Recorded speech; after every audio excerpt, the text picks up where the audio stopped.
Bismillahirrahmanirrahim. Assalamualaikum warahmatullahi wabarakatuh. Perkenalkan, nama saya Waude Maya Angelia Putri dengan NIM akhir 151. Baiklah, di sini saya akan menjelaskan materi tentang koreksi fiskal dan rekonsiliasi fiskal. Yang pertama, rekonsiliasi fiskal pada hakikatnya adalah merupakan proses untuk mendapatkan angka laba fiskal atau laba kena pajak dengan melakukan penyesuaian terhadap laba komersial atau laporan laba rugi. Proses rekonsiliasi fiskal ini umumnya dilakukan oleh wajib pajak yang berbentuk perusahaan.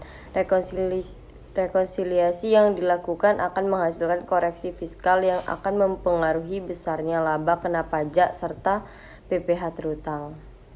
Lanjut, koreksi fiskal adalah koreksi perhitungan pajak yang diakibatkan oleh adanya perbedaan pengakuan metode, manfaat, dan umur dalam menghitung laba secara komersial atau dengan secara fiskal.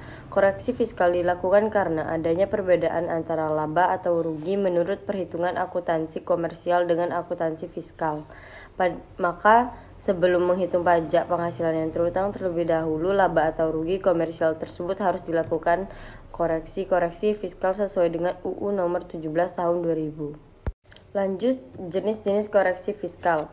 Dalam peraturan perpajakan UU nomor 36 disebutkan koreksi fiskal dibagi menjadi dua, yaitu yang pertama koreksi fiskal positif.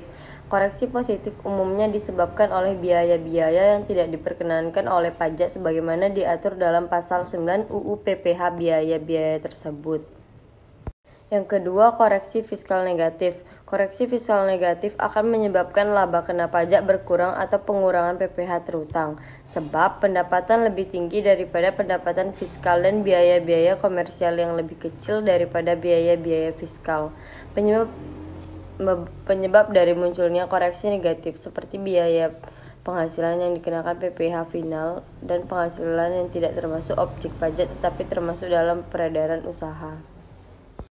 Lanjut, teknik rekonsiliasi fiskal. Teknik rekonsiliasi fiskal dilakukan dengan cara: yang pertama, jika suatu penghasilan diakui menurut akuntansi tetapi tidak diakui menurut fiskal, rekonsiliasi tersebut dengan mengurangkan sejumlah penghasilan tersebut dari penghasilan menurut akuntansi yang berarti mengurangi laba menurut akuntansi. Kedua, jika suatu penghasilan tidak diakui menurut akuntansi tetapi diakui menurut fiskal, rekonsiliasi dilakukan dengan menambah sejumlah penghasilan tersebut pada penghasilan menurut akuntansi yang berarti menambah laba menurut akuntansi. Yang terakhir, jika suatu biaya pengeluaran diakui menurut akuntansi tetapi tidak diakui sebagai pengurang penghasilan bruto menurut fiskal, rekonsiliasi dilakukan dengan mengurangkan sejumlah biaya atau pengeluaran tersebut dari biaya menurut akuntansi, yang berarti menambah laba menurut akuntansi. Berikut contoh format rekonsiliasi fiskal.